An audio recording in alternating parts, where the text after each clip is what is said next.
വിശദമായ വാർത്തയിലേക്ക്. നടനും സംവിധായകനുമായ രമേഷ് പിഷാരടി UDF സ്ഥാനാർത്ഥിയായി പാലക്കാട് മത്സരിക്കും. രമേഷ് പിഷാരടിയുടെ പേര് കോൺഗ്രസ് സംസ്ഥാന നേതൃത്വം പാർട്ടി സ്ക്രീനിംഗ് കമ്മിറ്റിക്ക് കൈമാറി. പാലക്കാട് സ്വദേശിയായ രമേഷിന് അതും പാർട്ടിക്ക് അതീതമായ ബന്ധങ്ങളും തുണയാകുമെന്നാണ് കണക്കുകൂട്ടൽ. പാർട്ടി അധ്യക്ഷൻ മല്ലികാർജ്ജുന ഖാർഗെയുടെ നേതൃത്വത്തിൽ ചേർന്ന യോഗത്തിലാണ് അന്തിമ പട്ടിക തയ്യാറാക്കുക. ഇന്നലെ ഡൽഹിയിലാണ് ഇതുൾപ്പെടെ കേരളത്തിലെ 50 മണ്ഡലങ്ങളിലെ പട്ടികയ്ക്ക് പാർട്ടി തെരഞ്ഞെടുപ്പ് സമിതി അന്തിമ രൂപം നൽകിയത്.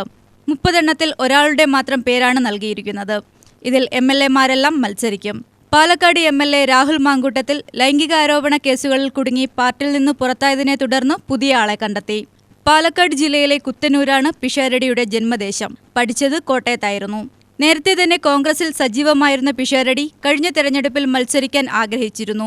കൂട്ടുകാരനായ ധർമ്മജന് പാർട്ടി സീറ്റ് നൽകിയെങ്കിലും പരാജയപ്പെടുകയായിരുന്നു. 2008-ൽ പുറത്തിറങ്ങിയ പോസിറ്റീവ് എന്ന സിനിമയിലൂടെയാണ് രമേഷ് പിഷാരടി ചലച്ചിത്ര ലോകത്തേക്ക് പ്രവേശിച്ചത്. പിഷാരടി പ്രാഥമിക വിദ്യാഭ്യാസം പൂർത്തിയാക്കിയത് കേന്ദ്രീയ വിദ്യാലയത്തിലും കാരിക്കോട് സർക്കാർ ഹൈസ്കൂളിലും, പ്രീ ഡിഗ്രി പൂർത്തീകരിച്ചത് തലയോലപ്പറമ്പിലെ ദേവസ്വം ബോർഡ് കോളേജിലാണ്. ചലച്ചിത്ര ലോകത്തെത്തുന്നതിനു മുൻപ് സലിം കുമാറിന്റെ മിമിക്രി ട്രൂപ്പായ കൊച്ചിൻ സ്റ്റാലിയൻസിൽ രമേഷ് പിഷാരടി പ്രവർത്തിച്ചിട്ടുണ്ട്. ഏഷ്യാനെറ്റ് പ്ലസ് ചാനലിൽ ധർമ്മജൻ ബോൾഗാട്ടിയോടൊപ്പം ബ്ലഫ് മാസ്റ്റേഴ്സ് എന്ന ഹാസ്യ പരിപാടിയുടെ അവതാരകനായി ശ്രദ്ധയിക്കപ്പെട്ടു. 2018-ൽ പഞ്ചവർണ്ണ തത്ത എന്ന ചിത്രത്തിലൂടെ പിഷാരടി ചലച്ചിത്ര സംവിധായകനായി അരങ്ങേറ്റം കുറിച്ചു. നവംബർ 1-ന് മമ്മൂട്ടിയെ നായകനാക്കി ഗാനഗന്ധർവൻ എന്ന പേരിൽ തന്റെ അടുത്ത ചിത്രം പ്രഖ്യാപിച്ചു.